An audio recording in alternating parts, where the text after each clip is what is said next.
Alright, so in the last video we gave you an introduction to utilitarianism by discussing Jeremy Bentham's particular principle of utility and running through an example to show you how the reasoning would go if you were a utilitarian. But there is one, to help you understand this even a little bit better, we need to look at something that seems initially a little paradoxical for a utilitarian. So that's the idea of punishment.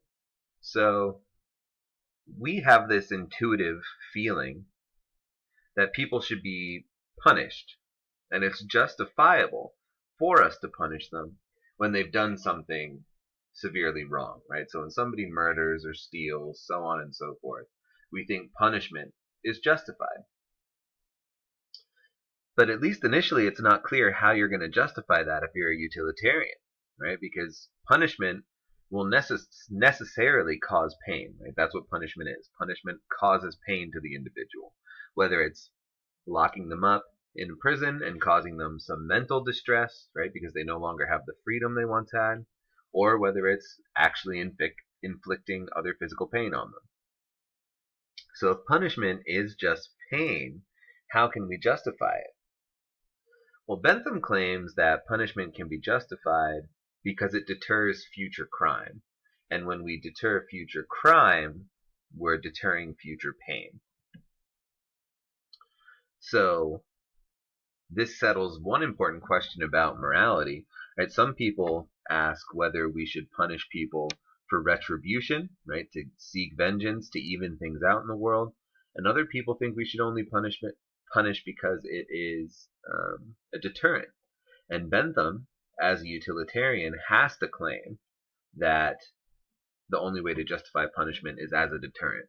Right? Because if it was just retribution, then you'd have the criminal inflicting pain on the victim, then the victim inflicting pain on the criminal. It would just be adding more pain to the world. But if it's deterring crime, well, then it really could have a gigantic impact on utility. Right? So if we're deterring future crime, it means we're stopping some criminals in the future from performing those acts. So if that means, right, if punishing some criminals means for murder, sorry, let me rephrase that. If punishing some criminals in the future would deter even more crime later on, right, then we're going to have less instances of those crimes and therefore less pain, right? Because there'll be less victims of crime. So that means people won't have to suffer the pain, or at least not as many people will have to suffer the pain of being a victim of a crime. So the overall utility in the world goes up. So even though the punishment is going to bring some pain into the world when we punish the criminal, it's going to make sure that other and a larger group of people in the future don't suffer. So that's how we would justify pain if you are a utilitarian, a la Bentham. So now, what do we need to discuss? Well, really, we should look at different variations on utilitarianism. And the next variation comes from John Stuart Mill. So Mill was another British philosopher.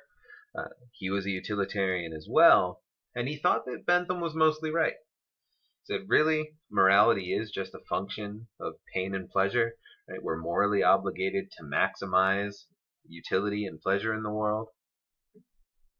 But the theory Bentham gave us is missing one very important thing. Bentham thought that quantity of pleasure is all that mattered.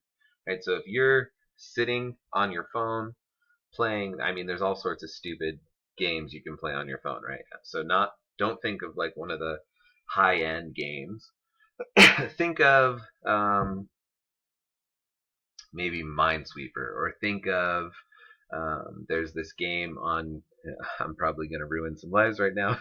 There's this game in your Facebook Messenger that's literally just like basketball, right? So you just swipe your finger and you try and make a bunch of shots. It's not very entertaining, but it's entertaining enough, right? It can get you through some dead time where you don't have anything to do, right? Terribly uninteresting game. barely get any pleasure out of it. But if you're Bentham, and you actually do get pleasure out of playing these games, well, then it seems like it doesn't matter whether you're solving, if you cure cancer or if you just play this game a lot, right? Playing this game a lot could bring a lot of pleasure into the world. Curing cancer could only bring you a little bit of pleasure. Now, ignore for a second all of the good effects curing cancer would have on everybody else. Just think about yourself for a second. Right, so that big achievement could be on par with playing sort of a time-killing game if the time-killing game brought you more pleasure than achievement. Mill thought this was a strange result, right? Morality and pleasure aren't just about acquiring things, right? Morality is not just about aggregating all this pleasure. Morality is going to point and say, look, that's more important than this. And so Mill thought achievement and things like that would be just of a different kind than playing our sort of time-killing games. So he's going to say there are some pleasures that are better than others. And so our moral principles have to take account of these differences in pleasure. Essentially, if you need a quick sort of tagline here, Mill was for quality over quantity. Right? So Bentham thought all you need to do is worry about the quantity of the pleasure you're getting. It doesn't matter where your pleasure is coming from, just get as much of it as you can.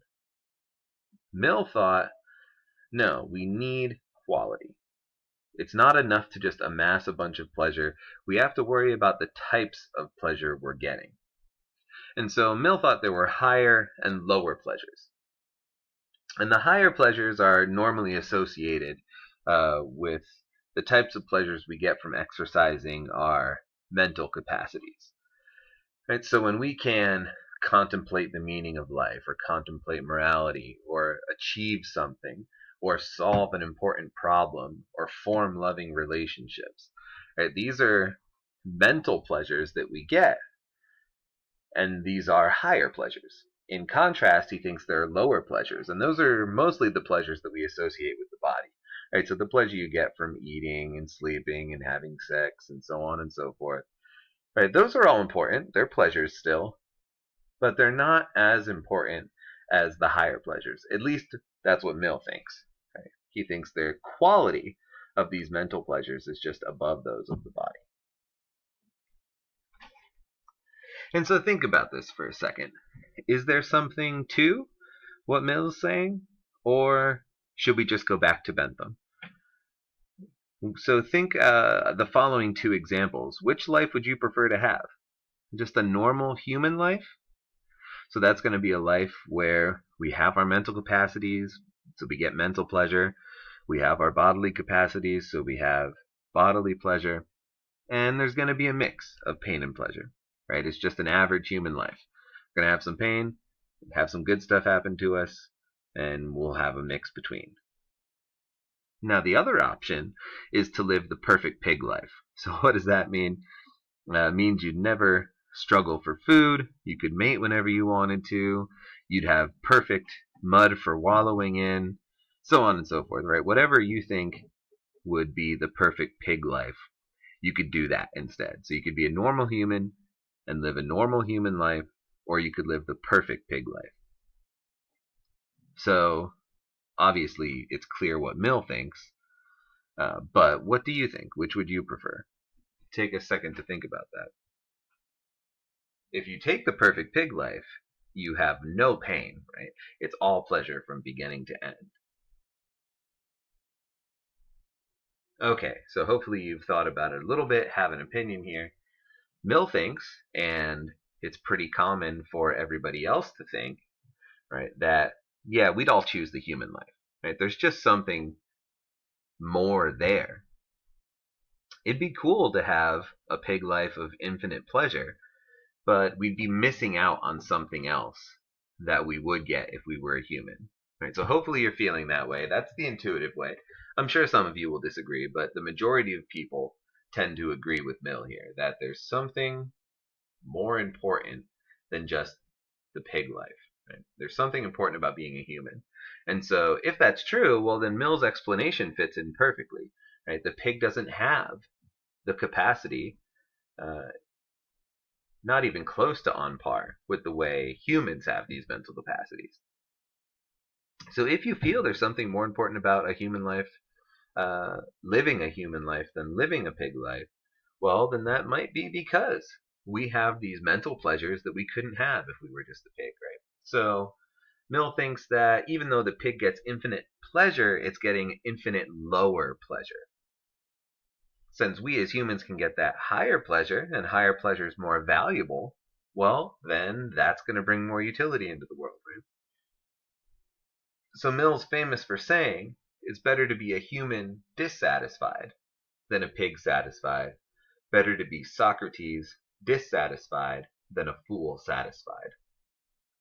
So I already saw what he meant with the pig, but he means roughly the same thing with the fool. Somebody who's only worried about their body, right, having food and sex and so on, right, is living a worse life than Socrates did. Because even though Socrates was frustrated with the state of Athens and put to death by the city, right, he was sort of stressed about those things. We could say he was a little dissatisfied. It's still better because he had so many pleasures of his contemplative conversations, his discussions with people about philosophy, thinking about the world in important ways that the fool doesn't. So that would be a better type of life. Right? So that's the main difference Mill takes over Bentham. And it can't just be about the quantity. We also have to worry about the quality of our pleasure. So what does that mean? Well, go back to our other example. You could play a time-wasting game on your phone or achieve something important.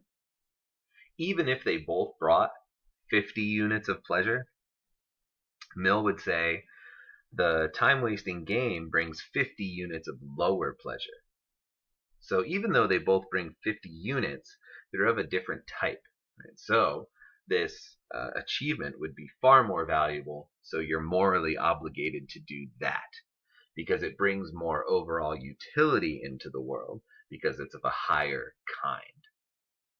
Okay, so in the next video we'll look at some objections to utilitarian theory and see if we can get over those objections. See if utilitarian thinking can stand the test of time here.